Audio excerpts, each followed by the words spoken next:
ನಮಸ್ಕಾರ, ನೀವು ನೋಡ್ತಾ ಇದ್ದೀರಾ ನ್ಯೂಸ್ ಫಸ್ಟ್. ನಾನು ಪರಿಣಿಕಾ. ನಾನಿವತ್ತು ಮಾಗಡಿಯ ಸೋಲೂರಿನ ರಾಜಶೇಖರಯ್ಯ ಗ್ರೂಪ್ ಆಫ್ ಇನ್ಸ್ಟಿಟ್ಯೂಷನ್ನ MRR ಹಾಸ್ಪಿಟಲ್ನಲ್ಲಿದ್ದೀನಿ. MRR nature care hospital. ಈ ಹಾಸ್ಪಿಟಲ್ ಪ್ರಕೃತಿಯ ಮಡಿಲಲ್ಲಿದೆ. ಸೊ ಸುತ್ತಮುತ್ತ ನೋಡ್ತಾ ಇದ್ರೆ ಶಾಂತಿ, ನೆಮ್ಮದಿ ಅನ್ಸುತ್ತೆ. ನಿಮಗೆ ಡಿಟಾಕ್ಸ್ ಮಾಡಿಸ್ಬೇಕಾದ್ರೆ, ಇಲ್ಲ ರಿಲ್ಯಾಕ್ಸೇಷನ್ ಬೇಕು ಅಂತಾದರೆ, ಇಲ್ಲ ನಿಮ್ಮ ಆರೋಗ್ಯ ಸಮಸ್ಯೆಗಳಿಗೆ ಚಿಕಿತ್ಸೆ ಬೇಕು ಅಂತಾದರೆ, ಇಲ್ಲಿ ನ್ಯಾಚುರೋಪತಿ ಮೂಲಕ ನಿಮ್ಮೆಲ್ಲ ಆರೋಗ್ಯ ಸಮಸ್ಯೆಗಳಿಗೆ ಚಿಕಿತ್ಸೆ ಸಿಗುತ್ತೆ. ಸೊ ಈ ನ್ಯಾಚುರೋಪತಿ ಅಂದರೆ ಏನು, ಟ್ರೀಟ್ಮೆಂಟ್ ಪ್ರೊಸೀಜರ್ ಎಲ್ಲ ಹೇಗಿರುತ್ತೆ, ಬನ್ನಿ ಈ ಬಗ್ಗೆ ನಿಮಗೆ ಇವತ್ತು ನಾನು ತಿಳಿಸ್ಕೊಡ್ತಾ ಹೋಗ್ತೀನಿ.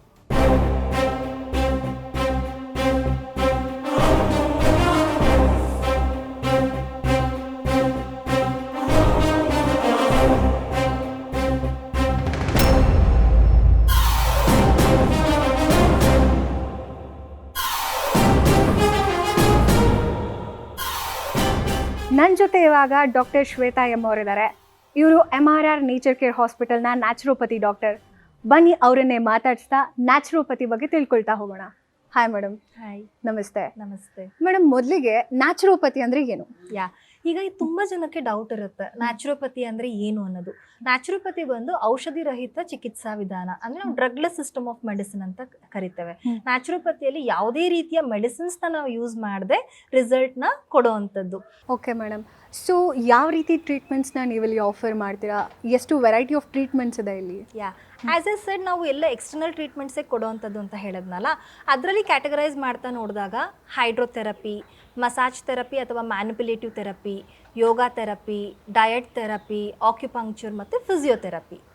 ಸೊ ಮೇಡಮ್, ಇವಾಗ ಯೂಶ್ವಲಿ 10ರಲ್ಲಿ 7 ಜನಕ್ಕೆ ಒಬೆಸಿಟಿ, ಹಾಗೆ ಬ್ಲಡ್ ಪ್ರೆಷರ್, ಕೊಲೆಸ್ಟ್ರಾಲ್, ಡಯಾಬಿಟಿಸ್ ಎಲ್ಲ ಕಾಣಿಸ್ಕೊಳ್ತಾರೆ. ಹಾಗಾಗಿ ಯಾವ ಡಿಸೀಸ್ಗಳಿಗೆ ಇಲ್ಲಿ ನ್ಯಾಚುರೋಪತಿ ಮೂಲಕ ಟ್ರೀಟ್ಮೆಂಟ್ ಸಿಗುತ್ತೆ? ತುಂಬ ಒಳ್ಳೆ ಕ್ವಶನ್ ಅಂತಲೇ ಹೇಳ್ಬೋದು. ಬಿಕಾಸ್ ನ್ಯಾಚುರೋಪತಿ ಅನ್ನೋದು ಎಲ್ಲ ಕಂಡೀಷನ್ಸ್ಗೂ ನಾವು ಟ್ರೀಟ್ ಮಾಡಲಿಕ್ಕೆ ಆಗೋದಿಲ್ಲ. ಬಟ್ ಇಂಪಾರ್ಟೆಂಟ್ಲಿ ಯಾವುದೆಲ್ಲ ಕಂಡೀಷನ್ಸ್ನ ನಾವು ನ್ಯಾಚುರೋಪತಿಯಲ್ಲಿ ಟ್ರೀಟ್ ಮಾಡ್ತೀವಿ ಅಂತ ನೋಡೋದಾದ್ರೆ, ಲೈಫ್ ಸ್ಟೈಲ್ ಡಿಸಾರ್ಡರ್ಸ್ ಅಂತ ಹೇಳ್ತೀವಿ. ಈಗ ಟ್ರೆಂಡಿಂಗ್ ಇದೆ ಅಂತಾನೆ ಹೇಳ್ಬೋದು ಲೈಫ್ ಸ್ಟೈಲ್ ಡಿಸಾರ್ಡರ್ಸ್. ಡೆಫಿನೆಟ್ಲಿ, ಯಾಕಂದ್ರೆ ಇಂಡಿಯಾನ ನಾವು ಡಯಾಬಿಟಿಕ್ ಕ್ಯಾಪಿಟಲ್ ಅಂತ ಕರಿತೀವಿ. ಅಷ್ಟೊಂದು ಜನ ಡಯಾಬಿಟಿಸ್ ಇಂದ ಸಫರ್ ಆಗ್ತಿರ್ತಾರೆ. ಸೊ ಯಾವ್ದೆಲ್ಲ ಕಂಡೀಷನ್ಸ್ ಲೈಫ್ ಸ್ಟೈಲ್ ಡಿಸಾರ್ಡರ್ಸ್ ಅಂದ್ರಲ್ಲಿ ಬರುತ್ತೆ ಅಂದ್ರೆ ಒಬೆಸಿಟಿ, ಡಯಾಬಿಟಿಸ್, ಹೈಪರ್ಟೆನ್ಷನ್, ಡಿಸ್ಲಿಪಿಡಿಮಿಯಾ ಮತ್ತೆ ಹಾರ್ಟ್ ಕಂಡೀಷನ್ಸ್.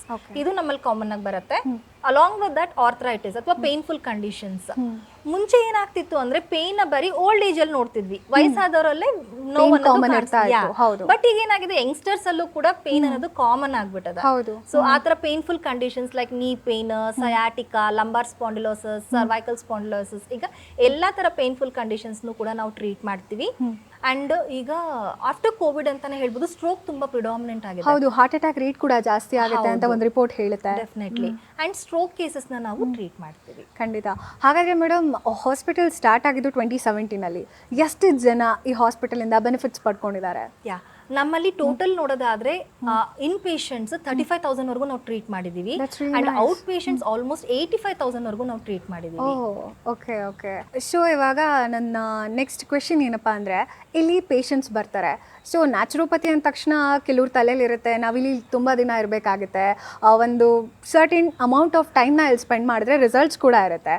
ಸೊ ನೀವು ಪೇಷಂಟ್ಸ್ಗೆ ಎಷ್ಟು ದಿನ ಇಲ್ಲಿ ಸ್ಟೇ ಮಾಡೋದು ನೆಸೆಸಿಟಿ, ಬೇಸಿಕ್ ಎಷ್ಟು ದಿನ ಇರಬೇಕಾಗುತ್ತೆ ಮೇಡಮ್? ಏನ್ ಗೊತ್ತಾ, ಈಗ ನಂಬರ್ ಆಫ್ ಡ್ಯೂರೇಷನ್ ಏನಾಗುತ್ತೆ ಅಂದ್ರೆ ಕಂಡೀಷನ್ ಮೇಲೆ ಡಿಪೆಂಡ್ ಆಗ್ತಾ ಹೋಗುತ್ತೆ. ಈಚ್ ಅಂಡ್ ಎವ್ರಿ ಕಂಡೀಷನ್ಗೆ ಡ್ಯೂರೇಷನ್ ಅನ್ನೋದು ವೇರಿ ಆಗುತ್ತೆ. ಬೇಸಿಕಲಿ ನಾವು 10 days ಡ್ಯೂರೇಷನ್ ರೆಕಮೆಂಡ್ ಮಾಡ್ತೀವಿ. ಬಟ್ ಈಗ neurological conditions, as I said, stroke condition ಎಲ್ಲ ಮಿನಿಮಮ್ 1 month ಬೇಕಾಗುತ್ತೆ. 1 month ಬೇಕಾಗುತ್ತೆ. ಸೊ ಮಿನಿಮಮ್ 10 days ಅಂತ ಹೇಳಿದ್ರೆ ಅಲ್ಲಿ ಫುಡ್ ಅಕೊಮೊಡೇಷನ್ ಕೂಡ ಇರುತ್ತೆ, ಮತ್ತೆ ಅವ್ರಿಗೆ ಬೇರೆ ರೀತಿ ಯೋಗ ಕ್ಲಾಸಸ್ ಇರುತ್ತೆ, ಡ್ಯಾನ್ಸ್ ಕ್ಲಾಸ್ ಇರುತ್ತೆ. ಹಾಗಾದ್ರೆ ಈ 10 days ಇಲ್ಲಿ ಉಳ್ಕೊಂತೀನಿ ಅಂತ ಹೇಳಿದ್ರೆ, ಇಲ್ಲಿ ಉಳ್ಕೊಂಡು ಟ್ರೀಟ್ಮೆಂಟ್ ತಗೊಂತೀನಿ ಅಂತ ಹೇಳಿದ್ರೆ ಪ್ಯಾಕೇಜಿಗೆ ಎಷ್ಟಾಗುತ್ತೆ ಮೇಡಮ್? ಬೇಸಿಕ್ ಹೇಳೋದಾದ್ರೆ ಬೇಸಿಕ್ ಸ್ಟಾರ್ಟಿಂಗ್ ಪ್ಯಾಕೇಜ್ ಬಂದು ನಮ್ಮಲ್ಲಿ 1500 ಪರ್ ಡೇ ಇರುತ್ತೆ. Per day basic 1500 per day ಇಲ್ಲಿಂದ ಸ್ಟಾರ್ಟ್ ಆಗುತ್ತೆ. ಅಲಾಂಗ್ ಆ ತರ ಬೇರೆ ಬೇರೆ ಡಿಫ್ರೆಂಟ್ ವೆರೈಟೀಸ್ ಇದೆ ನಮ್ಮಲ್ಲಿ. ಅಕಾಮಿಡೇಷನ್ ನೀವು ಯಾವ್ದು ತಗೊಳ್ತೀರಾ ಅನ್ನೋದ್ರ ಮೇಲೂ ಕೂಡ ಪ್ರೈಸ್ ವೇರಿ ಆಗ್ತಾ ಹೋಗುತ್ತೆ. ಅಕಾಮಿಡೇಷನ್ ಬಗ್ಗೆ ಹೇಳೋದಾದ್ರೆ ಮೇಡಮ್, ಎಸ್, ನಮ್ಮಲ್ಲಿ ಏನಂದ್ರೆ ಎಲ್ಲಾ ತರದ ಪೀಪಲ್ಗೂ ಅಫೋರ್ಡಬಲ್ ಆಗಿರುವಂತ ಅಕಾಮಿಡೇಷನ್ ವೆರೈಟೀಸ್ ಇದೆ ಅಂತ ಹೇಳ್ಬೋದು. ಅದರಲ್ಲಿ ಜನರಲ್ ವಾರ್ಡ್ ಇದೆ, 3 sharing, 2 sharing, ಸೆಮಿ ಡಿಲೆಕ್ಸ್ ಮತ್ತೆ ಎಕ್ಸಿಕ್ಯೂಟಿವ್ ಸೂಟ್ಸ್. ಎಕ್ಸಿಕ್ಯೂಟಿವ್ ಸೂಟ್ಸ್ ಒಂದು ವಿಶೇಷತೆ ಏನು ಅಂದ್ರೆ ನಾವು ಟ್ರೀಟ್ಮೆಂಟ್ಸ್ ಕೂಡ ರೂಮಲ್ಲೇ ಕೊಡ್ತೇವೆ. ರೂಮಲ್ಲೇ ಹೋಗಿ okay okay nice nice nice. ಮತ್ತು ಮೇಡಮ್ ಇವಾಗ ಆರ್ಥೋಪೆಡಿಕ್ ರಿಲೇಟೆಡ್ ಇವಾಗ ಏಜ್ ಗ್ಯಾಪ್ ಅನ್ನೋದೇ ಇಲ್ಲ. ಕೆಲವರಿಗೆ ನೀ ಪೇನ್ ಇರುತ್ತೆ, ಬೆನ್ನು ನೋವು ಇರುತ್ತೆ, ತುಂಬಾ ಸಿಸ್ಟಮ್ ನೋಡ್ಕೊಂಡು ಕೆಲಸ ಮಾಡ್ತಿರೋದ್ರಿಂದ ತುಂಬ ಬ್ಯಾಕ್ ಪೇನಿಂದ ಸಫರ್ ಮಾಡ್ತಿರ್ತಾರೆ. ಇವಾಗ IT ಪೀಪಲ್ ಆಗಿರಬಹುದು, ಅಯ್ಯೋ ನಂಗೆ ಒಂದು ಲಾಂಗ್ ವೀಕೆಂಡ್ ಬೇಕಪ್ಪ, ಸಾಕಾಗಿದೆ ಕೆಲಸ ಅಂತಾನೂ ಇರ್ತಾರೆ. ಕೆಲವರು ನ್ಯಾಚುರೋಪತಿಗೆ ಇದು ಆಲ್ಮೋಸ್ಟ್ ಹೆಲ್ತ್ ರೆಸಾರ್ಟ್ ಅಂತಾನೆ ಹೇಳ್ಬಹುದು. ಆಂಬಿಯನ್ಸ್ ಅಂತೂ ತುಂಬ ಪ್ಲೆಸೆಂಟ್ ಆಗಿದೆ. ಸೊ IT ಇಂದನೂ ಕೂಡ ತುಂಬ ಜನ ಬರ್ತಾರೆ ಬೆನ್ನೋವು ಅಂತ ಹೇಳ್ಕೊಂಡು. ಎಸ್, ನಮ್ಮಲ್ಲಿ ಏನಂದ್ರೆ ಈ IT ಸೆಕ್ಟರ್ ಅವರು ಸ್ಪೆಷಲಿ 3 days ಪ್ಯಾಕೇಜ್ಗೆ ತುಂಬಾ ಜನ ಬರ್ತಾರೆ. Okay. ಅಂದ್ರೆ ಬಿಕಾಸ್ ಅವ್ರಿಗೆ ಲಾಂಗ್ ಟರ್ಮ್ ಲೀವ್ಸ್ ಯೂಶುವಲಿ ಸಿಗೋದಿಲ್ಲ. ಅಂಡ್ ವರ್ಕ್ ಫ್ರಮ್ ಹೋಮ್ ಇರೋರು ಎಷ್ಟೋ ಜನ ಇಲ್ಲೇ ಇದ್ದು ಕೂಡ ವರ್ಕ್ ಮಾಡ್ತಿರ್ತಾರೆ. ಅಂಡ್ ಫ್ರೈಡೆ ಸ್ಯಾಟರ್ಡೆ ಸಂಡೇ ಇದ್ರೆ 3 daysಗೆ ರಿಲ್ಯಾಕ್ಸೇಷನ್ಗೆ ಬಂದು ಹೋಗ್ತಿರ್ತಾರೆ. ಸೊ ನ್ಯಾಚುರೋಪತಿಯಲ್ಲಿ ಮೇನ್ ಆಗಿ ನಾನು ಕೇಳ್ಪಟ್ಟ ಹಾಗೆ ಮಡ್ ಥೆರಪಿ ಇದೆ, ಅಕ್ಯುಪಂಚರ್ ಇದೆ, ಫಿಸಿಯೋಥೆರಪಿ ಇದೆ. ಇವಾಗ MRR ಹಾಸ್ಪಿಟಲಲ್ಲಿ ಪ್ರತಿಯೊಂದು ಸಿಗುತ್ತಾ? ನ್ಯಾಚುರೋಪತಿಯಲ್ಲಿ ಯಾವುದೆಲ್ಲ ಟ್ರೀಟ್ಮೆಂಟ್ ಇದೆ, ಪ್ರತಿಯೊಂದು ಟ್ರೀಟ್ಮೆಂಟ್ ನಮ್ಮ MRR ನೇಚರ್ ಕೇರ್ ಹಾಸ್ಪಿಟಲ್ ಅಲ್ಲಿ ಅವೈಲೇಬಲ್ ಇದೆ. ಅಂಡ್ ಮಾಡಿಫೈಡ್ ವೇ ಅಲ್ಲೂ ಕೂಡ ಇದೆ. ಜನ ಯಾಕೆ MRR ಹಾಸ್ಪಿಟಲ್ನೇ ಚೂಸ್ ಮಾಡಬೇಕು? Yes, as you see the campus, ನೀವು ಕ್ಯಾಂಪಸ್ ನೋಡಿರೋ ತರ ತುಂಬಾ ಚೆನ್ನಾಗಿದೆ. ಪ್ರಕೃತಿ ಮಡ್ಲಲ್ಲೇ ಇರೋ ತರ ಇರುತ್ತೆ, ಲ್ಯಾಬ್ ಅಲ್ಲಿ ಇರೋ ತರ ಇರುತ್ತೆ. ನಿಮ್ಗೆ ಬ್ಯಾಂಗ್ಳೂರ್ ತುಂಬಾ ಹತ್ರನೇ ಇರುತ್ತೆ, ಬಟ್ ಬ್ಯಾಂಗ್ಳೂರಲ್ಲಿ ಇರೋ ಫೀಲ್ ಬರೋದಿಲ್ಲ ನಿಮಗೆ. ಎಲ್ಲೋ ರೆಸಾರ್ಟ್ ಅಲ್ಲಿ ಇದೀನಿ, ಇಲ್ಲ ಎಲ್ಲೋ ಕೂರ್ಗಲ್ಲಿ ಇದೀನಿ ಅನ್ನೋ ಫೀಲ್ ಬರುತ್ತೆ ನಿಮ್ಗೆ. ಸೊ ಹೇಗಾಗುತ್ತೆ ಅಂದ್ರೆ ನಿಮ್ಮ ಹೆಲ್ತ್ ಕೂಡ ಇಂಪ್ರೂವ್ ಆಗ್ತಿರತ್ತೆ. ನಾಟ್ ಓನ್ಲಿ ಫಿಸಿಕಲ್ ಹೆಲ್ತ್, ನೀವು ಎನ್ವಿರಾನ್ಮೆಂಟ್ ಚೆನ್ನಾಗಿದ್ದಾಗ ಮೆಂಟಲ್ ಹೆಲ್ತ್ಗೂ ಕೂಡ ರಿಲ್ಯಾಕ್ಸೇಷನ್ ಆಗುತ್ತೆ. So both physical and mental health ಬೇಕಂದ್ರೆ MRR nature care is the best place ಅಂತ ಹೇಳಲಿಕ್ಕೆ ಇಷ್ಟಪಡ್ತೀನಿ.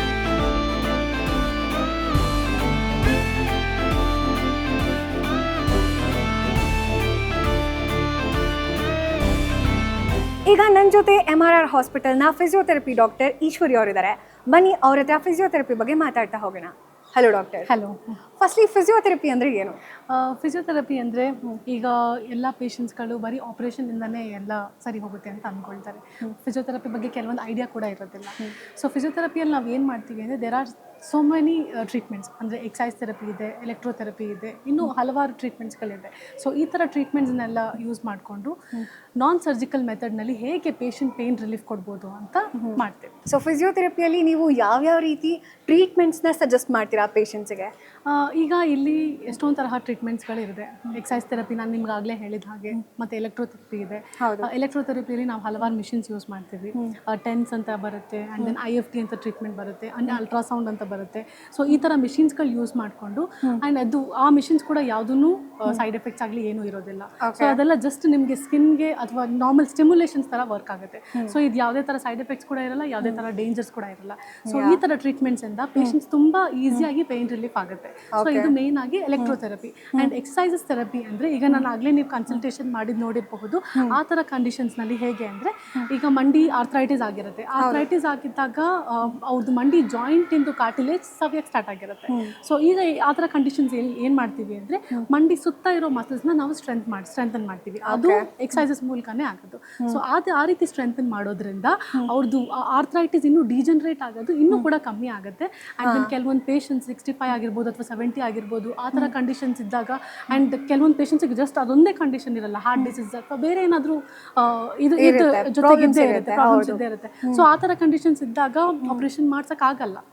ಸೊ ಅವ್ರು ಅಟ್ಲೀಸ್ಟ್ ಪೇನ್ ರಿಲೀಫ್ ಮಾಡಿಕೊಂಡು, ಆ್ಯಂಡ್ ಜೊತೆಗೆ ಅವ್ರದ್ದೇ ಆದ ಒಂದು ಡೇ ಟು ಡೇ ಆಕ್ಟಿವಿಟೀಸ್ನ ಬ್ಯಾಲೆನ್ಸ್ ಮಾಡ್ಕೊಳ್ಳೋದಕ್ಕೆ ಎಕ್ಸಸೈಸಸ್ ತುಂಬಾ ಚೆನ್ನಾಗಿ ಹೆಲ್ಪ್ ಆಗುತ್ತೆ. That is will be exercise therapy. Patients ಯಾಕೆ MRR ಹಾಸ್ಪಿಟಲ್ನೇ ಚೂಸ್ ಮಾಡಬೇಕು ಅಂತ ಹೇಳೋದಾದ್ರೆ, ಈಗ ನೋಡಿ, ನಾನು ಬರೀ ಫಿಸಿಯೋಥೆರಪಿ ಬಗ್ಗೆ ಹೇಳಲಿಕ್ಕಾಗಲ್ಲ. ಅಂದರೆ ಈಗ ಇಲ್ಲಿ ಜಸ್ಟ್ ಫಿಸಿಯೋಥೆರಪಿ ಅಂತ ಬರೋದಕ್ಕಿಂತ ಮಸಾಜ್, ಫಿಸಿಯೋಥೆರಪಿ ಅಥವಾ ಆಕ್ಯುಪಂಚರ್, ಈ ಥರ ಇಂಟಿಗ್ರೇಟೆಡ್ ಅಪ್ರೋಚ್, ಒಂದು ಟ್ರೀಟ್ಮೆಂಟ್ ಬದಲು 4 ಟ್ರೀಟ್ಮೆಂಟ್ಸ್ ತಗೊಳ್ಳೋದ್ರಿಂದ benefits will be more. Okay, so ಬರೀ ಫಿಸಿಯೋಥೆರಪಿ ಕ್ಲಿನಿಕ್ಸ್ ಅಂತ ಹೋಗೋದಾದ್ರೆ just they'll get physiotherapy, that is one thing. But ಇಲ್ಲಿ ಬರೋದ್ರಿಂದ ಫಿಸಿಯೋಥೆರಪಿ ಅಲ್ಲದೆ ಇನ್ನೂ ಬೇರೆ ಬೇರೆ ಹಲವಾರು ಟ್ರೀಟ್ಮೆಂಟ್ಸ್ ಇರುತ್ತೆ.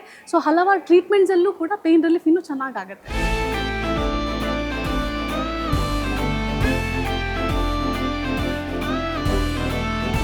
ಆಕ್ಯುಪಂಕ್ಚರ್ ಅನ್ನೋದು ಒಂದು ಸೂಕ್ಷ್ಮವಾದ ಸೂಜಿಯನ್ನು ನಮ್ಮ ದೇಹದ ಪರ್ಟಿಕ್ಯುಲರ್ ಭಾಗಕ್ಕೆ ಪ್ರಿಕ್ ಮಾಡೋದನ್ನು ಆಕ್ಯುಪಂಕ್ಚರ್ ಅಂತ ಹೇಳ್ತೀವಿ.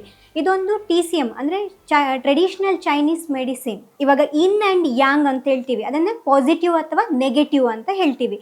ಸೊ ಇಂಡಿಯನ್ ಫಿಲಾಸಫಿ ಪ್ರಕಾರ ನಮ್ಮ ದೇಹದಲ್ಲಿ 72,000 ನಾಡೀಸ್ ಇದೆ. ಅದು ಹೇಗೆ ನಮ್ಮ ದೇಹದಲ್ಲಿ ಎನರ್ಜಿಯನ್ನು ಫ್ಲೋ ಮಾಡುತ್ತೋ ಹಾಗೆ ಆಕ್ಯುಪಂಕ್ಚರಲ್ಲಿ ನಾವು ಮೇಯ್ನ್ ಆಗಿ ಎನರ್ಜಿ ಚಾನೆಲ್ಸ್ ಅಂದರೆ ವೈಟಲ್ ಎನರ್ಜಿ ಅಂತ ಹೇಳ್ತೀವಿ.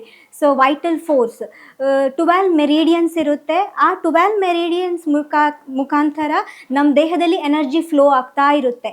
ಆ ಎನರ್ಜಿಯಲ್ಲಿ ಏನಾದರೂ ಇಂಬ್ಯಾಲೆನ್ಸ್ ಇದ್ದರೆ ಈ ಅಕ್ಯುಪಂಕ್ಚರ್ ಬ್ಯಾಲೆನ್ಸ್ ಮಾಡಲಿಕ್ಕೆ ಹೆಲ್ಪ್ ಮಾಡುತ್ತೆ. ಸೊ ನಾನಾ ಕಂಡೀಷನಿಗೆ ಇದನ್ನು ಕೊಡ್ತೀವಿ ನಾವು. ಸೊ ಅಂದರೆ ಪೇಯ್ನ್ ಮ್ಯಾನೇಜ್ಮೆಂಟ್ ಆಗಿರ್ಬೋದು, ಅಥವಾ ಬೇರೆ ಕಂಡೀಷನಿಗೆ ಇವಾಗ ಇನ್ಸೋಮ್ನಿಯಾ ಆಗಿರ್ಬೋದು, sinusitis, migraine, infertility case, PCOD, PCOS, hormonal imbalances ಆಗಿರ್ಬೋದು, ಬೇರೆ ಬೇರೆ ಕಂಡೀಷನ್ಗೆ ನಾವು ಅಕ್ಯುಪಂಕ್ಚರನ್ನು ಕೊಡ್ತೀವಿ. ಇದೊಂದು ಸೆಟ್ಟಿಂಗ್ ಥರ, ಅಂದರೆ ಇವಾಗ 7 to 10 ಡೇಸ್ ತಗೊಳ್ಳೇಬೇಕು.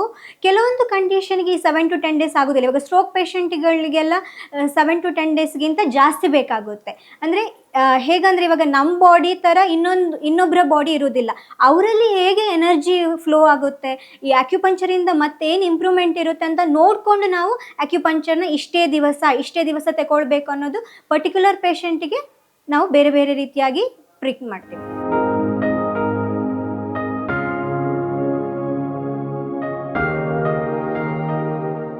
ಡಯಟ್ ಪ್ಲಾನ್, ಯಾವ ರೀತಿ ಡಯಟ್ ಫಾಲೋ ಮಾಡಬೇಕು, ಈ ಕ್ವಶನ್ ಅಂತೂ ಎಲ್ಲರಲ್ಲೂ ಇದ್ದೇ ಇರುತ್ತೆ. ಹಾಗೆ ಡಯಟ್ ಬಗ್ಗೆ ತುಂಬಾ ಡೌಟ್ಸ್ ಕೂಡ ಇರುತ್ತೆ ಜನರಲ್ಲಿ. ಈಗ ನನ್ನ ಜೊತೆ MRR ಹಾಸ್ಪಿಟಲ್ನ diet specialist doctor Janvi BR ಇದ್ದಾರೆ. ಬನ್ನಿ ಡಯಟ್ ಬಗ್ಗೆ ಅವ್ರ ಹತ್ರನೇ ಮಾತಾಡ್ತಾ ಹೋಗೋಣ. Hi ma'am. Hi. So diet therapy ಅಂದರೆ ಏನು? ಡಯಟ್ ಥೆರಪಿ ಅಂದರೆ ಇವಾಗ ಆಹಾರ ಪದ್ಧತಿಯನ್ನು ಯಾವ ರೀತಿ ಆಹಾರ ತಿನ್ನಬೇಕು, ಯಾವಾಗ ತಿನ್ನಬೇಕು, ಎಷ್ಟು ತಿನ್ನಬೇಕು, ಅದರಲ್ಲಿ ಏನೇನೆಲ್ಲ ಇರಬೇಕು ಅನ್ನೋದನ್ನ ತಿಳ್ಕೊಳ್ಳೋದನ್ನೇ ಆಹಾರ ಪದ್ಧತಿ ಅಂತ ಕರಿತೀವಿ. ನ್ಯಾಚುರೋಪತಿ ಟ್ರೀಟ್ಮೆಂಟಲ್ಲಿ ಡಯಟ್ ಪ್ಲಾನ್ ಎಷ್ಟು ಇಂಪಾರ್ಟೆಂಟ್? ನ್ಯಾಚುರೋಪತಿ ಅಂತಂದ್ರೆ ಇವಾಗ ಬೇಸಿಕಲಿ ಲೈಫ್ ಸ್ಟೈಲ್ನ ಸರಿ ಮಾಡುವಂಥದ್ದು. ಲೈಫ್ ಸ್ಟೈಲ್ನ ಸರಿ ಮಾಡಬೇಕು ಅಂದರೆ ಅದರಲ್ಲಿ ಮೇಜರ್ ರೋಲ್ ಆಹಾರ ಪದ್ಧತಿಗಾಗಿರುತ್ತೆ. That is nothing but diet therapy. So diet ಥೆರಪಿಲಿ ಇವಾಗ ಎರಡು ಮೇನ್ ಗೋಲ್ ಇರುತ್ತೆ. ಒಂದೇನಂತಂದ್ರೆ ಡಿಸೀಸ್ ಬರಬಾರ್ದು ಅಂತ ಪ್ರಿವೆಂಟ್ ಮಾಡೋದು. ಇನ್ನೊಂದೇನು ಅಂತಂದ್ರೆ ಬಂದಿರೋ ಏನಾದರೂ ಒಂದು ಕಂಡೀಷನ್ ಇತ್ತು ಅಂದರೆ ಅದನ್ನ ಹೆಂಗೆ ನಾವು ಟ್ರೀಟ್ ಮಾಡ್ಕೊಳ್ಳೋದು ಡಯಟ್ ಥೆರಪಿಯಿಂದ ಅಂತ ಇರುತ್ತೆ. ಸೊ ನೀವು ಪೇಷಂಟ್ಸ್ಗೆ ಯಾವ ಸಾರ್ಟ್ಸ್ ಆಫ್ ಡಯಟ್ ಪ್ಲಾನ್ನ ನೀವು ಸಜೆಸ್ಟ್ ಮಾಡ್ತೀರಾ? ಬೇಸಿಕಲಿ MRR ನೇಚರ್ ಕ್ಯೂರ್ ಅಲ್ಲಿ ಮಿಲೆಟ್ ಬೇಸ್ಡ್ ಡಯಟ್ ಆಗಿರುತ್ತೆ. Okay. ಸೊ ಇವಾಗ ಬೇರೆ ಏನಾದರೂ ಡಿಸೀಸ್ ಕಂಡೀಷನ್ ಇತ್ತು ಅಂತಂದ್ರೆ ಅದ್ರ ಬೇಸಿಸ್ ಮೇಲೆ ನಾವು ಬೇರೆ ಬೇರೆ ತರ ಡಯಟ್ ನ ಟೇಪರ್ ಮಾಡ್ತಾ ಹೋಗುವಂತದ್ದಾಗಿರ್ಬೋದು, ಬೇರೆ ಯಾವ್ದಾದ್ರು ಇನ್ಕ್ಲೂಡ್ ಮಾಡೋಂಥದ್ದಾಗಿರ್ಬೋದು ಇರುತ್ತೆ. ಇವಾಗ ಯೂಶಲಿ ಜನ ಮೆಡಿಕೇಶನ್ಸ್ ತಗೊಂತಾ ಇರ್ತಾರೆ, ಇಲ್ಲ ಬೇರೆ ಟ್ರೀಟ್ಮೆಂಟ್ಸ್ ಕೂಡ ತಗೊಂತಾ ಇರ್ತಾರೆ, ಆಯುರ್ವೇದ ಆಗಿರ್ಬೋದು, ಆಲೋಪತಿ ಆಗಿರ್ಬೋದು. ಸೊ ಅಂತ ಪೇಷಂಟ್ಸ್ ನ್ಯಾಚುರೋಪತಿನ ಒಟ್ಟಿಗೆ ಇನ್ಕಾಗ್ನೇಟ್ ಮಾಡ್ಕೊಳ್ಬೋದಾ? ಪ್ರಾಬ್ಲಮ್ ಆಗೋದಿಲ್ವಾ? ನ್ಯಾಚುರೋಪತಿನ ಒಟ್ಟಿಗೆ ಇನ್ಕಲ್ಕೇಟ್ ಮಾಡ್ಕೋಬಹುದು. ಬಟ್ ಕೆಲವೊಂದು ಮೆಡಿಕೇಶನ್ಸ್ ಇವಾಗ ಬೇಸಿಕಲಿ ಡಯಾಬಿಟಿಕ್ ಮೆಡಿಕೇಶನ್ಸ್ ಅಂತ ಬಂದಾಗ ಅದನ್ನ ನಾವು ಟ್ರೀಟ್ ಮಾಡೋದ್ರಿಂದ ಇಲ್ಲಿ ನಾವು ಅದನ್ನ ಟ್ರೀಟ್ ಮಾಡೋದ್ರಿಂದ ನಾವು ಹೇಳ್ತೀವಿ ಯಾವ ಥರ ಇನ್ಸುಲಿನ್ ಆದರೂ ಯಾವ ಥರ ತಗೊಳ್ಬೇಕು, ಎಷ್ಟು ಯೂನಿಟ್ಸ್ ತಗೊಳ್ಬೇಕು, ಡಯಾಬಿಟಿಕ್ ಮೆಡಿಕೇಶನ್ಸ್ ಯಾವುದನ್ನ ಯಾವಾಗ ತಗೋಬೇಕು ಅಂತ ನಾವು ಒಂಚೂರು ಆಲ್ಟರ್ ಮಾಡ್ತೀವಿ. ಡಯಾಬಿಟಿಕ್ ಮೆಡಿಕೇಶನ್ ಮಾತ್ರ, ಬಾಕಿ ಎಲ್ಲ ಮೆಡಿಕೇಶನ್ ಹಾಗೆ ಕಂಟಿನ್ಯೂ ಮಾಡಕ್ಕೆ ಹೇಳ್ತೀವಿ. ಓಕೆ. ಸೊ ನೀವು ಪೇಷಂಟ್ಸ್ಗೆ based on their condition diet plan design ಮಾಡೋದಾ?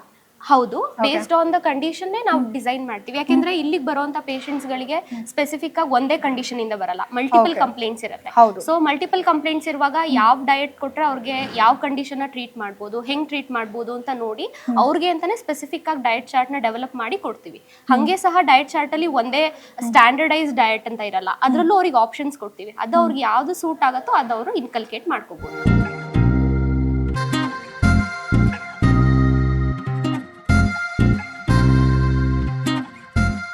ನನ್ನ ಜೊತೆ ಇವತ್ತು MRR hospital MD Chetan Kumar sir ಇದ್ದಾರೆ.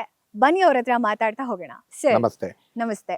ಈ ಹಾಸ್ಪಿಟಲ್ ಸುತ್ತಮುತ್ತ ನಾನು ನೋಡ್ತಾ ಇದ್ರೆ ತುಂಬಾನೇ ಒಳ್ಳೆ ಆಂಬಿಯನ್ಸ್ ಇದೆ, ಪ್ರಕೃತಿ ಮಡಿಲಲ್ಲಿ ತುಂಬಾ ಶಾಂತಿ ನೆಮ್ಮದಿ ಅನ್ಸುತ್ತೆ. ಈ ಬಗ್ಗೆ ಹೇಳಿ ಸರ್. ಮೇಡಮ್, ಇವತ್ತಿನ ಪ್ರಪಂಚದಲ್ಲಿ ನೀವು ನೋಡ್ತಾ ಇರ್ಬೇಕಾದ್ರೆ ಕಾಯಿಲೆಗಳು ಇವತ್ತು ನಾನ್ ಕಮ್ಯುನಿಕಬಲ್ ಡಿಸೀಸಸ್ ಕಾಯಿಲೆಗಳು ಜಾಸ್ತಿ ಆಗ್ತಾ ಇದೆ. ಲೈಕ್ ಡಯಾಬಿಟಿಸ್ ಆಗಿರ್ಬೋದು, ಹೈಪರ್ ಟೆನ್ಷನ್, ಒಬೆಸಿಟಿ ಎಲ್ಲ ಥರ. ಬಟ್ ಅದಕ್ಕೆಲ್ಲ ಮುಖ್ಯ ಕಾರಣ ಏನು? Only stress. ಅದಕ್ಕೆ ಪ್ರಕೃತಿ ಮಡ್ಲಲ್ಲೇನೆ ನೀವು ಫಸ್ಟ್ ಇರ್ದಂಗೆನೆ 99% ಗುಣನೇ ಆಗ್ಬಿಡುತ್ತೆ. ತದನಂತರ ನಮ್ದು 10% ಮಾತ್ರ ವರ್ಕ್ ಇರುತ್ತೆ. ಆಂಬಿಯನ್ಸ್ ಕ್ರಿಯೇಟ್ ಮಾಡ್ತಿದ್ದಂಗೆ ಇವತ್ತು ಎಲ್ಲಾ ಕಡೆನೂ ರೆಸಾರ್ಟ್ಗೆ ಹೋಗ್ತಾರೆ, ಅದು ಇದು ಅಂತ ಹೋಗ್ತಾರೆ. ಬಟ್ ಅಲ್ಲಿ ಹೋಗ್ತಿದ್ದಂಗೆ ಊಟಗಳು ಅದು ಇದು ಚೇಂಜಸ್ ಆಗ್ತಿದ್ದಂಗೆಲ್ಲ ಏನಾಗ್ತಾ ಹೋಗುತ್ತೆ, ನಾವ್ ಏನ್ ಕಾಯಿಲೆಗಳನ್ನ ಗುಣಪಡಿಸ್ಕೊಳಕ್ ಹೋಗ್ತೀವೋ ಅದು ಡಬಲ್ ಆಗ್ತಾ ಹೋಗುತ್ತೆ ಹೊರತಾಗಿ ಇನ್ನೊಂದಾಗದು. ಬಟ್ ಇವತ್ತು ಏನಾಗಿದೆ ಅಂದ್ರೆ ಇಲ್ಲಿ ಒಳಗಡೆ ಬರ್ತಿದ್ದಂಗೆನೆ ಈ ಪ್ರಕೃತಿ ಮಡ್ಲಲ್ಲೇ 90% ಕಾಯಿಲೆಗಳು ಗುಣ ಆಗ್ಬಿಡುತ್ತೆ. ಅದ್ರ ನಂತರ ನಾವು 10% ಅವ್ರಿಗೆ ಏನ್ ಬೇಕೋ ಡಿಸೀಸಸ್ಗೆ ಏನ್ ಬೇಕಿದೆಯೋ ಅದನ್ನ ಪ್ರೋಗ್ರಾಮ್ ಮಾಡಿ, ಆ ಶೆಡ್ಯೂಲ್ ಮಾಡಿ ಅದನ್ನ ಆಟೋಮೆಟಿಕ್ ಆಗಿ ಕ್ಯೂರ್ ಮಾಡಕ್ಕೆ ಟ್ರೈ ಮಾಡ್ತೀವಿ. ಅದಕ್ಕೆ ಮುಖ್ಯವಾದ ಉದ್ದೇಶನೇ ಇವತ್ತು ಈ ಪ್ರಕೃತಿ ಮಡಿಲಲ್ಲಿ ಇರಬೇಕು ಅಂತಾನೆ ಈ ಆಂಬಿಯನ್ಸ್ ಕ್ರಿಯೇಟ್ ಮಾಡಿ. ಸೊ IT ಪೀಪಲ್ ತುಂಬಾನೇ ಜನ ಬರ್ತಾರೆ, ಇದು ಎಷ್ಟು ಪಾಕೆಟ್ ಫ್ರೆಂಡ್ಲಿ ಆಗಿದೆ? ಮೇಡಮ್, ಇಲ್ಲಿ ನಮ್ಮಲ್ಲಿ ಸಿಗೋದು ಪೂರ್ತಿ ಡ್ರಗ್ಲೆಸ್ ಥೆರಪಿ ಅಂತ ಏನು ಹೇಳ್ತೀವಿ, ಯಾವುದೇ ರೀತಿ ಮೆಡಿಸಿನ್ಸ್ ಕೊಡೋದಿಲ್ಲ. ಆಹಾರನೇ ಒಂದು ಮೆಡಿಸಿನ್ ಇದ್ದಂಗೆ. ಆದರೆ ಒಂದೇ yoga, hydrotherapy, massage therapies, mud therapy ಎಲ್ಲಾನು ಇನ್ಕ್ಲೂಡ್ ಮಾಡಿ ಇಲ್ಲಿ ಟ್ರೀಟ್ಮೆಂಟ್ ಮಾಡ್ತಾ ಹೋಗ್ತೀವಿ. ಇಲ್ಲಿ ಟ್ರೀಟ್ಮೆಂಟ್ ಕೋರ್ಸ್ ಬಂದು 10 ಡೇಸ್ ಇರುತ್ತೆ. 10 ಡೇಸಲ್ಲಿ ನಾವು ಎಲ್ಲ ರೀತಿ ಕಾಯಿಲೆಗಳನ್ನ ಯಾವುದೇ ರೀತಿ ಯಾವುದೇ ಡ್ರಗ್ಸ್ ಇಲ್ದಂಗೆ ಅಥವಾ ಯಾವುದೇ ಮೆಡಿಸಿನ್ಸ್ ಇಲ್ಲದೆ ಊಟ, ಪಥ್ಯ ಹಾಗೂ ಯೋಗ ಹಾಗೂ ಜಲಚಿಕಿತ್ಸೆ, ಮಾಲಿಶ್ ಚಿಕಿತ್ಸೆ, ಮಣ್ಣಿನ ಚಿಕಿತ್ಸೆ ಮೂಲಕ ಇದನ್ನ ಕ್ಯೂರ್ ಮಾಡ್ತಾ ಹೋಗ್ತೇವೆ. ಅದ್ರ ಜೊತೆಗೆ ಅಕ್ಯುಪಂಕ್ಚರ್ ಮತ್ತು ಫಿಸಿಯೋಥೆರಪಿ ಕೂಡ ಇದರಲ್ಲಿ ಇನ್ವಾಲ್ವ್ಮೆಂಟ್ ಇರುತ್ತೆ. ಮತ್ತೆ ಜನ ಯಾಕೆ MRR ಹಾಸ್ಪಿಟಲ್ ನಿ ಚೂಸ್ ಮಾಡಬೇಕು? ಮೇಡಮ್, ಇವತ್ತು ನಾವು ಇಲ್ಲಿ ನೋಡ್ತಾ ಹೋದಂಗೆಲ್ಲ ಯಾವುದೇ ಪ್ರಕೃತಿ ಚಿಕಿತ್ಸೆಗೆ ಅದರದ್ದೇ ಆದಂತ ಕ್ವಾಲಿಫೈಡ್ ಥೆರಪಿಸ್ಟ್ ಇಟ್ಟಿದ್ದೀವಿ, ಕ್ವಾಲಿಫೈಡ್ ಡಾಕ್ಟರ್ಸ್ ಇಟ್ಟಿದ್ದೀವಿ, ಕ್ವಾಲಿಫೈಡ್ ನ್ಯೂಟ್ರಿಷನ್ಸ್ ಇಟ್ಟಿದ್ದೀವಿ. ಯಾಕಂದ್ರೆ ಅದೇ ರೀತಿಯಾಗಿ ಅವ್ರಿಗೆ ಏನೇ ಕಾಯಿಲೆ ಇದ್ರೂ 100% ರಿಲೀಫ್ ಕೊಡೋದೇ ನಮ್ಮ ಉದ್ದೇಶ ಆಗಿದೆ. ಇವತ್ತು ನೀವು ಏನೇ ಪ್ರಾಬ್ಲಮ್ ಇಂದ ಬಂದರೂ ಕೂಡ ಆದಷ್ಟು ನಿಮಗೆ 99% ನಾವು ಗುಣ ಮಾಡೇ ಹೊರಗಡೆ ಕಳ್ಸ್ಕೊಡೋದು. ಇವತ್ತು ನಾವು ಒಂದು ಪ್ಯಾರಾಲಿಸಿಸ್ ಪೇಷಂಟ್ ಬಂದ್ರೆ ಬರ್ಬೇಕಾದ್ರೆ ಸ್ಟ್ರೆಚರಲ್ಲಿ ಬಂದಿರ್ತಾರೆ, ಹೋಗ್ಬೇಕಾದ್ರೆ ಅವರೇ ಗೇಟಿಂದ ನಡ್ಕೊಂಡು ಹೋಗ್ತಾರೆ. ಆ ಉದ್ದೇಶದಿಂದಾನೇ ನಾವು ಇದನ್ನ ಪ್ಲಾನ್ ಮಾಡಿರೋದು. ಈಗ ಡಯಾಬಿಟಿಕ್ ಅಂತ ಬಂದಿರ್ತಾರೆ, ಎಷ್ಟೋ ರೀತಿ ಮೆಡಿಸಿನ್ಸ್ ತಗೊಂತಾ ಇರ್ತಾರೆ. ಆ ಮೆಡಿಸಿನ್ ನ ಆಟೋಮೆಟಿಕ್ ಆಗಿ ಸ್ಟಾಪ್ ಮಾಡಿ ಅವರ ಜೀವನದಲ್ಲೇ ಮೆಡಿಸಿನ್ ಇಲ್ದಂಗೆ ಆಹಾರದಲ್ಲೇನೆ ಅಥವಾ ಎಕ್ಸಸೈಸ್ ಅಲ್ಲೇನೆ ಅವರ ಕಂಟ್ರೋಲ್ ಮಾಡ್ಕೊಳ್ಳಂಗೆ ನಾವು ಇಲ್ಲಿ ಲೈಫ್ ಸ್ಟೈಲ್ ಮ್ಯಾನೇಜ್ಮೆಂಟ್ ಕೂಡ ಹೇಳ್ಕೊಡ್ತಾ ಇದೀವಿ. ಮೆಡಿಕಲ್ ಇಂದ ಇವಾಗ ನೀವು ಎಜುಕೇಶನ್ ಕ್ಷೇತ್ರಕ್ಕೂ ಕೂಡ ಕಾಲಿಡ್ತಾ ಇದ್ದೀರಾ, ಸೊ ಸ್ಕೂಲ್ ನಡೆಸ್ತಾ ಇದ್ದೀರಾ, ಆ ಬಗ್ಗೆ ಹೇಳಿ ಸರ್. ಮೇಡಮ್, ಇವತ್ತು ಫಸ್ಟ್ ಸ್ಟಾರ್ಟ್ ಮಾಡ್ಬೇಕಾದ್ರೆ ಹಾಸ್ಪಿಟಲ್ ಇಂಡಸ್ಟ್ರಿ ಅಂತ ಸ್ಟಾರ್ಟ್ ಮಾಡ್ತಾ ಶುರು ಮಾಡಿದ್ವಿ. ಹೋಗ್ತಾ ಹೋಗ್ತಾ ನೋಡ್ತಿದ್ದಂಗೆಲ್ಲ ಈ ಗ್ರಾಮಾಂತರ ಪ್ರದೇಶಗಳಲ್ಲಿ ಏನಾಗ್ತಿದೆ, ಎಜುಕೇಶನ್ ಕ್ವಾಲಿಟಿ ಸಿಗ್ತಾ ಇಲ್ಲ ಇಲ್ಲಿನ ಮಕ್ಕಳಿಗೆ. ನಮ್ಮ ಬೆಂಗಳೂರು ಆಗಿರ್ಬೋದು, ಬೆಂಗಳೂರು ಸಮೀಪ ಇದೀವಿ, ಬಟ್ ಎಜುಕೇಶನ್ ಕ್ವಾಲಿಫಿಕೇಶನ್ಸ್ ಆಗಿರ್ಬೋದು, ಎಜುಕೇಶನ್ ಟೆಕ್ನಿಕ್ಸ್ ಆಗಿರ್ಬೋದು, ಬೆಂಗಳೂರು ಮೆಥಡ್ಸ್ ಇಲ್ಲ ಇಲ್ಲಿ. ಆ ಉದ್ದೇಶನ ನೋಡ್ತಾ ಇದ್ದಂಗೆ 5 years ಇಂದ ನೋಡ್ತಾ ಬಂದಾಗ ಇಲ್ಲಿನ ಮಕ್ಳಿಗೂ ಯಾಕೆ ಆ ಎಜುಕೇಶನ್ ಸಿಸ್ಟಮ್ ಸಿಗ್ಬಾರ್ದು, ಆಮೇಲೆ ಇಷ್ಟು ದೊಡ್ಡ ಕ್ಯಾಂಪಸ್ ಅಲ್ಲಿ ಆಯುರ್ವೇದ ಮೆಡಿಸಿನ್ಸ್ ಯಾಕೆ ಅವ್ರಿಗೆ ಯೂಸ್ ಮಾಡ್ಕೊಬಾರ್ದು. ಯಾಕಂದ್ರೆ ಎಲ್ಲಾ ಕಡೆ ನೋಡಿದಾಗ ಹಾಸ್ಪಿಟಲ್ಸ್ ಇರಲ್ಲ, ಕಾಲೇಜ್ಗಳು ತುಂಬಾ ಇರ್ತವೆ. ಆದ್ರೆ ನಮ್ಗೆ ಹಾಸ್ಪಿಟಲ್ಲೇ ದೊಡ್ಡದಾಗಿರ್ಬೇಕಾದ್ರೆ ಮಕ್ಳುಗಳಿಗೂ ಒಂದು ಬೆನಿಫಿಟ್ ಅಂದ್ರೆ ಪ್ರಾಕ್ಟಿಕಲ್ ಸೆಷನ್ಸ್ ಅಂತ ಏನ್ ಹೇಳ್ತೀವಿ, ಅದು ತುಂಬಾ ಅನುಕೂಲ ಆಗುತ್ತೆ, ಬೇಗ ಅವ್ರಿಗೆ ಕಲಿಯಕ್ಕೆ ಅವಕಾಶ ಆಗುತ್ತೆ. ಆ ಉದ್ದೇಶದಿಂದ ಆಯುರ್ವೇದ ಹಾಗೂ ನ್ಯಾಚುರೋಪತಿ ಕೋರ್ಸ್ಗಳನ್ನ ಇಲ್ಲಿ ತಂದಿದೀವಿ ಮೇಡಮ್. ಅದಕ್ಕೋಸ್ಕರನೇ ಆ ಮಕ್ಳಿಗೂ ಅನುಕೂಲ ಆಗ್ಲಿ ಅಂತ. ಅದರದೇ ಆದಂತ ಪೇಷಂಟ್ಸ್ ಇದಾರೆ, ಯಾಕಂದ್ರೆ 200 ಜನ ಪೇಷಂಟ್ಸ್ ಇಲ್ಲಿ ಉಳ್ಕೊಂಡಿರ್ತಾರೆ. ಅವರು ದಿನನಿತ್ಯ 1 ಅಥವಾ 2 ಪೇಷಂಟ್ ನ ನೋಡ್ತಾ ಇರ್ಬೋದು. ಆಗ ಅವ್ರಿಗೆ ಕಲಿಯೋದಕ್ಕೆ ಅನುಕೂಲ ಆಗುತ್ತೆ ಅನ್ನೋ ಉದ್ದೇಶದಿಂದ ಎಜುಕೇಶನಲ್ ಲರ್ನಿಂಗ್ ಗೋಸ್ಕರ ಎಜುಕೇಶನಲ್ ಇನ್ಸ್ಟಿಟ್ಯೂಷನ್ ನೋಡಿದೆ. ಅದ್ರ ಜೊತೆಗೆ ಇವತ್ತು ಅವ್ರಿಗೂ ವಿದ್ಯಾರ್ಥಿಗಳಿಗೂ ಏನಾಗಿದೆ, ಒತ್ತಡ ಜಾಸ್ತಿ ಆಗ್ತಾ ಇದೆ. ಅದಕ್ಕೇನೆ ಈ ಪ್ರಕೃತಿ ಮಂಡಲಲ್ಲಿ ಅವರು ಬಂದಿದ್ದಾಗ ಈ ಎಜುಕೇಶನ್ ಫ್ರೀ ಆಗಿ ಅವ್ರಿಗೆ ಸ್ವಲ್ಪ ಸ್ಟ್ರೆಸ್ ಫ್ರೀ ಮಾಡ್ಕೊಂಡು ಸ್ಟಡಿ ಮಾಡಕ್ಕೆ ಅವಕಾಶ. ಸೊ ಫೈನಲಿ ನಮ್ಮ ವೀಕ್ಷಕರಿಗೆ ಏನ್ ಹೇಳ್ತೀರಾ? ಮೇಡಮ್, ಇವತ್ತು ನಿಮ್ಗೆ ಎಲ್ಲಾರ್ಗು ಹೇಳ್ಬೇಕಂದ್ರೆ ಇವತ್ತಿನ ದಿನ ಯೋಗ ಮತ್ತು ಪ್ರಕೃತಿ ಚಿಕಿತ್ಸೆ ಒಂದೇ ನಾಣ್ಯದ 2 ಮುಖಗಳಿದ್ದಂಗೆ. ಇವತ್ತು ಎಲ್ಲಾರು ಆಟೋಮೆಟಿಕ್ ಆಗಿ ಎಲ್ಲಾ ಕಾಯಿಲೆಗಳು ಒಂದಲ್ಲ ಒಂದು ಇದ್ದೇ ಇದೆ. ಒಂದು ಆಹಾರದ ಪದ್ಧತಿ ಆಗಿರ್ಬೋದು, ಒತ್ತಡ ಆಗಿರ್ಬೋದು, ಫಿಸಿಕಲ್ ಫಿಟ್ನೆಸ್ ಆಗಿರ್ಬೋದು, ಎಲ್ಲ ಕಡೆ ಬೇರೆ ಬೇರೆ ರೀತಿಯಲ್ಲಿ ಯೂಸ್ ಮಾಡ್ತಾ ಇದ್ದಾರೆ. ಬಟ್ ಇಲ್ಲಿ ಬರೋದ್ರಿಂದ ನಿಮಗೆ ಅನುಕೂಲ ಏನಂದ್ರೆ ಪ್ರಕೃತಿ ಚಿಕಿತ್ಸೆ ಹಾಗೂ ಯೋಗ ಹಾಗೂ ಪಥ್ಯ ಚಿಕಿತ್ಸೆ ಮೂಲಕ ನಿಮ್ಮ ಕಾಯಿಲೆಗಳನ್ನು ಪರಿಹರಿಸ್ಕೊಬೇಕಾಗಿ ಕೋರಿಕೊಳ್ಳುತ್ತೇವೆ.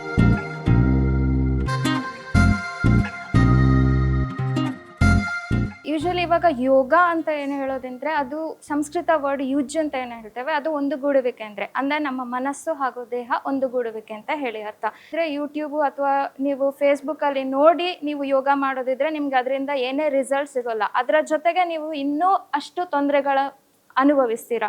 ಸೊ ಅದು ಹೇಗೆ ಅಂತ ಹೇಳಿದ್ರೆ ಅದಕ್ಕೆ ಅದರದ್ದೇ ಆದ ಸೆಟ್ ಆಫ್ ರೂಲ್ಸ್ ಇದೆ. ಇವಾಗ ಹೈಪರ್ ಟೆನ್ಷನ್ ಹಾಕಿ ನೀವು ಟೈಪ್ ಮಾಡಿದ್ರೆ ನಿಮಗೆ ಹೈಪರ್ ಟೆನ್ಷನ್ ಯೋಗ ಸಿಗುತ್ತೆ. ಬಟ್ ಅದರ ಜೊತೆಗೇನೆ ಇವಾಗ ಬೇರೆ ಬೇರೆ ಪ್ರಾಬ್ಲಮ್ಸ್, ಈಗ ಲೋ ಬ್ಯಾಕ್ ಪೇನ್ ಇರ್ಬೋದು ಅಥವಾ ಶುಗರ್ ಇರ್ಬೋದು, ಅದಕ್ಕೆ ಅದರಂತೆ ಆದಂತಹ ವಿವಿಧ ರೀತಿಯ ಯೋಗ ಆಸನಗಳು ಇದೆ. ಸೊ ನಾವು ನಮ್ಮ ಯಾವುದು ಪ್ರಾಬ್ಲಮ್ ಇದೆ ಅದಕ್ಕೆ ಅನುಗುಣವಾಗಿ ನಾವು ಯೋಗ ಕಲಿತ್ರೆ ನಮಗೆ ಅದರಿಂದ ಒಳ್ಳೆ ರಿಸಲ್ಟ್ ಸಿಗುತ್ತೆ ವಿನಃ ನಾವು ಜಸ್ಟ್ ಏನು ಪ್ರಾಬ್ಲಮ್ ಇದೆ ಇಂಟರ್ನೆಟ್ ಅಥವಾ ಗೂಗಲಲ್ಲಿ ಹಾಕಿ ಸರ್ಚ್ ಮಾಡಿ ಅದಕ್ಕೆ ಸೊಲ್ಯೂಷನ್ ಕೊಟ್ಟರೆ ನಮಗೇನು ಒಳ್ಳೆ ರಿಸಲ್ಟ್ ಸಿಗಲ್ಲ. ಸೊ ಇದಕ್ಕೆ ಬ್ರಹ್ಮಿ ಮುಹೂರ್ತ ಅಂದರೆ ಬೆಳಗ್ಗೆ ಎದ್ದು ನಾವು ಕೋಲ್ಡ್ ನೀರಲ್ಲಿ ಸ್ನಾನ ಮಾಡಿಬಿಟ್ಟು ಆಮೇಲೆ ಯೋಗ ಮಾಡಿದರೆ better. Comfortable clothes, usually nowadays tight fitting clothes ಹಾಕೊಂಡು ಯೋಗ ಮಾಡ್ತಾರೆ. ಸೊ ಅದರ ಬದಲು ಕಾಟನ್ ಕ್ಲೋತ್ಸ್ ನಾವೇನು ಹೇಳ್ತೇವೆ ಸ್ವೆಟ್ ಅಬ್ಸಾರ್ಬ್ ಆಗಲಿಕ್ಕೆ ಒಳ್ಳೆಯದಾಗುತ್ತೆ. ಸೊ ಅದರಲ್ಲಿ ಯೋಗ ಮಾಡಿದರೆ ಇನ್ನೂ ಒಳ್ಳೆಯದು. ಖಾಲಿ ಹೊಟ್ಟೆಯಲ್ಲಿ ಮಾಡಬೇಕು. ಆ್ಯಂಡ್ ಯೂಶಲಿ ಈಗ ಜೆಂಟ್ಸ್ ಆಗೋದಿದ್ರೆ ಬೆಲ್ಟ್ ಹಾಕ್ಕೊಂಡು ಆ ಥರ ಇದ್ದರೆ ಅವಾಯ್ಡ್ ಮಾಡಬೇಕು. ಗರ್ಲ್ಸ್ ಬಂದರೆ ಇವಾಗ ಹೆವಿ ಜ್ಯುವೆಲ್ರಿ ಅಥವಾ ಹೆವಿ ಇಯರಿಂಗ್ಸ್, ಬ್ಯಾಂಗಲ್ಸ್, ವಾಚಸ್ ಆ ಥರ ಎಲ್ಲ ಇದ್ದರೆ ಅದನ್ನು ತೆಗೆದ್ಬಿಟ್ಟು ಯೋಗವನ್ನು ಮಾಡಬೇಕು. ಅಂದರೆ ನಮ್ಮದು ಕಂಫರ್ಟೇಬಲ್ ಆಗಿರಬೇಕು. ನಾವು ಯೋಗ ಮಾಡುವಾಗ ಯಾವುದೇ ಆರ್ನಮೆಂಟ್ಸ್ ಆಗಲಿ ಆದರೆ ಒಂಥರ ಡಿಸ್ಟರ್ಬೆನ್ಸ್ ಯೋಗ ಮಾಡೋದ್ರಿಂದ.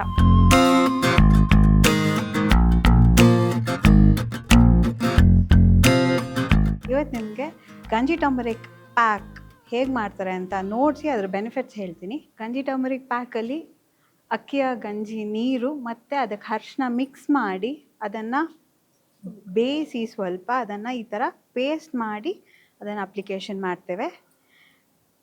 ನಿಮಗೆಲ್ಲರಿಗೂ ಗೊತ್ತಿರೋ ಹಾಗೆ ಗಂಜಿ ಟರ್ಮರಿಕ್ ಪ್ಯಾಕ್ ಹಾಕಿದಾಗ ಅದು ಒಣಗಲಿಕ್ಕೆ ಒಂದು 10ರಿಂದ 20 ನಿಮಿಷ ಬೇಕಾಗತ್ತೆ. ಟರ್ಮರಿಕ್ ಅಂದ ಕೂಡಲೇ ನಮಗೆ ಏನು ನೆನಪಾಗತ್ತೆ ಅಂದರೆ ಅದರಲ್ಲಿರುವಂತಹ ಮೆಡಿಸಿನಲ್ ವ್ಯಾಲ್ಯೂಸ್. ಏನು ಮೆಡಿಸಿನಲ್ ವ್ಯಾಲ್ಯೂಸ್ ಅಂದರೆ ಆ್ಯಂಟಿ ಇನ್ಫ್ಲಮೇಟ್ರಿ, ಆ್ಯಂಟಿ ಫಂಗಲ್. ಸೊ ಅದರಿಂದ ನಮಗೆ ತ್ವಚೆಗೆ ಹೊಳಪು ನೀಡುತ್ತೆ. ಅದು ಏಜಿಂಗ್ ಪ್ರಾಸೆಸ್ ಸ್ಲೋ ಆಗುತ್ತೆ. ಈಗ ಆ್ಯಕ್ನೆ ಪ್ರಾಬ್ಲಮ್, ಸ್ಕಿನ್ ಡಲ್ನೆಸ್ ಅಥವಾ ಪಿಗ್ಮೆಂಟೇಷನ್ ಜಾಸ್ತಿ ಇದ್ದವ್ರಿಗೆ ಈ ಥರ ಪ್ಯಾಕ್ನ ಕೊಡ್ಬೋದು. ಗಂಜಿ ಟರ್ಮರಿಕ್ ಬಾತು ಸಹ ಕೊಡ್ಬೋದು. ಅದರಲ್ಲಿ ಬಾಡಿಗೆ ಕಂಪ್ಲೀಟಾಗಿ ಗಂಜಿ ಟರ್ಮರಿಕ್ ಅಪ್ಲಿಕೇಶನ್ ಮಾಡಿ ಒಂದು 20 ನಿಮಿಷದ ಮಟ್ಟಕ್ಕೆ ಬಿಸಿಲಲ್ಲಿ ಅವ್ರನ್ನ ಕೂರಿಸಿ ಅದಾದಮೇಲೆ ಸ್ನಾನಕ್ಕೆ ಕಳಿಸ್ತೇವೆ. ಮಡ್ ಅನ್ನೋದು ನಮ್ಮ ಪಂಚಮಹಾಭೂತದಲ್ಲಿ ಒಂದು ಮಹಾತತ್ವ. ಅದರಲ್ಲಿರುವಂತಹ ಗುಣ ನಮ್ಮ ದೇಹಕ್ಕೆ ತುಂಬ ಒಳ್ಳೆಯದಾಗತ್ತೆ. ಮಣ್ಣಿನ ಅಪ್ಲಿಕೇಶನ್ 2 ರೀತಿ ಮಾಡ್ಬೋದು. ಒಂದು ಎಕ್ಸ್ಟರ್ನಲ್ ಪ್ಯಾಕ್ ಆಗಿ ಮಾಡ್ಬೋದು, ಇಲ್ಲ ಲೋಕಲ್ ಅಪ್ಲಿಕೇಶನ್ ಆಗಿ ಮಾಡ್ಬೋದು, ಅಥವಾ ಫೇಸ್ ಪ್ಯಾಕ್ ಥರ ಮಾಡ್ಬೋದು. ಕಂಪ್ಲೀಟ್ ಅಪ್ಲಿಕೇಶನ್ ಅಂತ ಆದರೆ ಇಡೀ ದೇಹಕ್ಕೆ ತಲೆಯಿಂದ ಕಾಲು ತನಕ ಮಡ್ ಅಪ್ಲಿಕೇಶನ್ ಮಾಡ್ತೇವೆ. ಸೊ ಜಾಯಿಂಟ್ ಪೇನ್ ಎಲ್ಲ ಇದ್ದಾಗ ಹಾಟ್ ಮಡ್ ಅಪ್ಲಿಕೇಶನ್ ಮಾಡ್ತೇವೆ. ಆ ಬಿಸಿಯಾಗಿರುವಂತಹ ಮಣ್ಣಿನ ಗುಣ ಏನಾಗುತ್ತೆ, ನೋವನ್ನು ಕಮ್ಮಿ ಮಾಡ್ತಾ ಬರುತ್ತೆ. ಇನ್ನೊಂದು ಮಡ್ ಪ್ಯಾಕ್, ಅದು ಲೋಕಲ್ ಅಪ್ಲಿಕೇಶನ್ ಮಾಡಿದಾಗ ಅದರಲ್ಲಿ ಏನೇನು ಗುಣ ಇರುತ್ತೆ, ಮಣ್ಣಲ್ಲಿ ಇರುವಂತಹ ಆ ಅಂಶಗಳು, ಆ ವೈಟಮಿನ್ಸ್ ಎಲ್ಲ ನಮ್ಮ ಸ್ಕಿನ್ ಪೋರ್ಸ್ಗೆ ಹೋಗಿ ಅದು ರೇಡಿಯಂಟ್ ಮಾಡುತ್ತೆ. ಆ್ಯಕ್ನೆ, ಡಲ್ ಸ್ಕಿನ್ ಅಥವಾ ಪಿಗ್ಮೆಂಟೇಷನ್, ಹೈಪರ್ ಪಿಗ್ಮೆಂಟೇಷನ್ ಈ ಥರ ಎಲ್ಲ ಪ್ರಾಬ್ಲಮ್ ಇದ್ದಾಗ ನಾವು ಮಡ್ ಅಪ್ಲಿಕೇಶನ್ ಕೊಡ್ಬೋದು. ಅದೇ ಗಾಯ ಇದ್ದಾಗ ಅಥವಾ ರಕ್ತ ಬರುವಂಥ ಸಮಯದಲ್ಲಿ ಮಡ್ ಅಪ್ಲಿಕೇಶನ್ ಮಾಡೋದಿಲ್ಲ. ನಾವು ಉಪಯೋಗಿಸುವಂಥದ್ದು ಬ್ಲ್ಯಾಕ್ ಸಾಯಿಲ್. ಅದು ಭೂಮಿಯಿಂದ 8 ಅಡಿ ಆಳದಿಂದ ತೊಗೊಳ್ಳುವಂತಹ ಮಣ್ಣು. ಅದನ್ನು ನೆನೆಸಿಟ್ಟು 24 ಗಂಟೆ ಅದಾದ ನಂತರ ಅಪ್ಲೈ ಮಾಡ್ತೇವೆ. ಮಡ್ ಅಪ್ಲಿಕೇಶನ್ ಮಾಡಿ ಆದ ನಂತರ ಅಟ್ಲೀಸ್ಟ್ ಒಂದು 20 ನಿಮಿಷ ಅದನ್ನು ಒಣಗ್ಲಿಕ್ಕೆ ಬಿಡಬೇಕಾಗತ್ತೆ. ಅದಾದ ನಂತರ ಬೆಚ್ಚಗಿರೋ ನೀರಲ್ಲಿ ಅದನ್ನು ವಾಶ್ ಮಾಡ್ಬೋದು.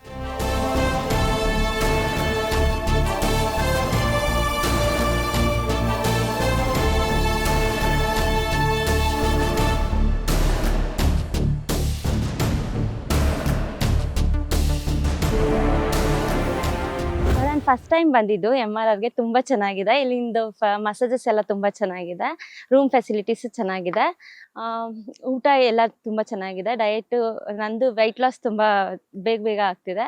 ಸೊ ನಂಗೆ ತುಂಬ ಖುಷಿ ಆಯಿತು ಬಂದು. ನೆಕ್ಸ್ಟ್ ಟೈಮ್ ಬರ್ತಾನೆ ಇರಬೇಕು ಅಂತ ಅನಿಸ್ತಿದೆ.